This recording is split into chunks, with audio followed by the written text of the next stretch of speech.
compensate and regenerate that power through other available areas of the solar panel.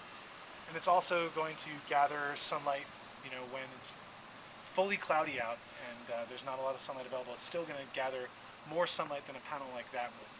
Because So as we learn from that's these, the full spectrum one. that's full spectrum. This, I got to point this, and in crystal cells like this, you have to point them right at the sun to really make them work. Or these ones work fine. These can lay flat down, and they'll take the diffuse light coming at it. They'll take the sun if it was over there. Whatever's available, they're going to harness. Are these a lot more expensive? That's about $8 a watt, where this is $3.25 or so. So it's more expensive, but what they're finding now is that because it generates that full spectrum light, it's actually over time going to pay for itself faster. So it's it's a really fuzzy calculation for the installers to do. So this is actually going to work on a cloudy day. That works on a cloudy day. So here's That's really cool. an important thing to know: the sun produces 1,000 watts per meter squared on the Earth's surface,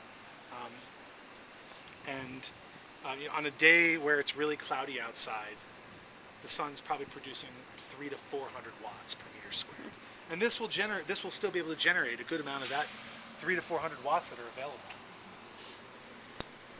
That is incidentally how we measure the efficiency of solar panels.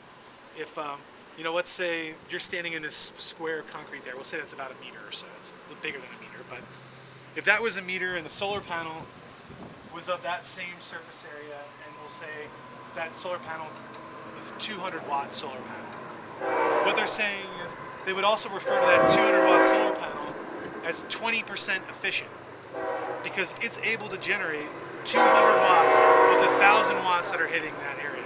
So people talk about the efficiency of solar panels all the time. They're 35% efficient now. That means that they're getting 350 watts out of that 1,000 watts per square meter.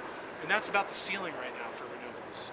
They can't get past that because not only does this have shading issues, but if it gets too hot, it also starts to operate more sluggishly. The electrons actually. If you're putting this on the roof, can you walk on this if you need to? Yeah, you can walk. You dance the jig right on it. It's Okay.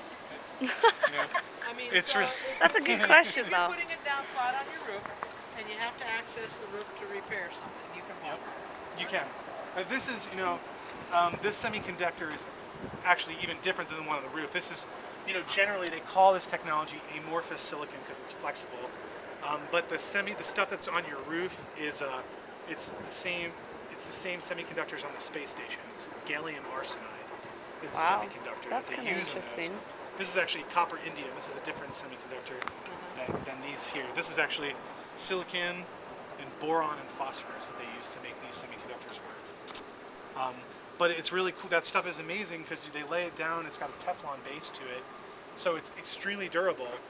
And all that you need is basically a piece of rubber, a rubber membrane to adhere it onto.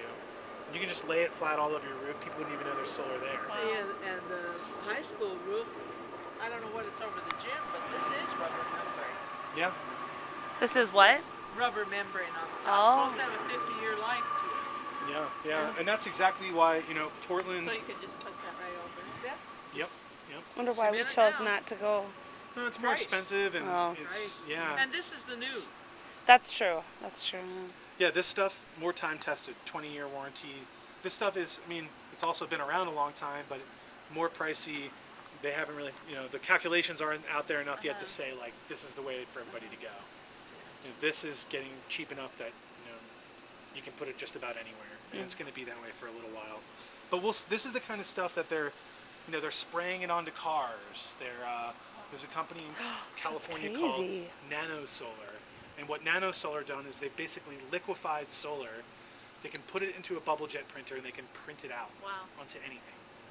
Wow. So you'll be able to paint your house with solar probably in 50 years, or your car will be a solar little power plant. There's a Prius that you can buy right now that has panels like this embedded in the roof of it, and what it does is when you're sitting in a parking lot, it's creating power, and of course solar panels create DC electricity.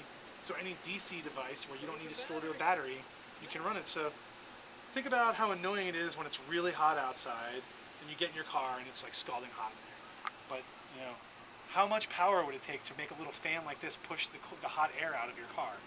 That's exactly what the Prius is doing. It just has little micro fans built into the vehicle and a small amount of solar on the roof, so that when your car's sitting in a parking lot, it's exhausting the heat out of it. And, Has it any- doesn't cost any power. Go ahead. Well, has anybody come up with the idea of being able to store any kind of power? You said DC power, but is there? I know that was something my husband talked about too. Being able to store it from. Yeah. That's. Is it that's being the developed at big- all, or? It is, and the big question is like, how do we store energy more efficiently? And there's a lot of ways to answer that, but for solar, the really simple way is if you want to put solar on your house, and you want to be safe if the power goes down, then you're going to need a battery bay at your house too.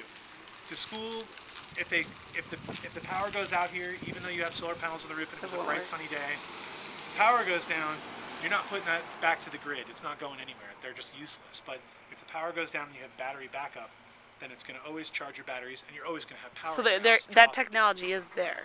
Yeah, and Oh. that's a net metered system where the battery backup is that would be the pie in the sky solar at your house. Like, power goes down, doesn't matter. You got plenty of power to go. But that's batteries are And extremely still curl expensive. my hair. Just kidding. Another thing that they're doing, is storing solar energy in the ground in the form of heat. So, as amazing and as novel as solar electricity is, the real future for major power plants on the Earth are with troughs and basically passive solar and just heating, copper tubes with a heat exchanger and then dumping that hot water into a giant, boiler underground and then using that steam to run turbines. And that's what they're going to do with that 22 gigawatt system in China.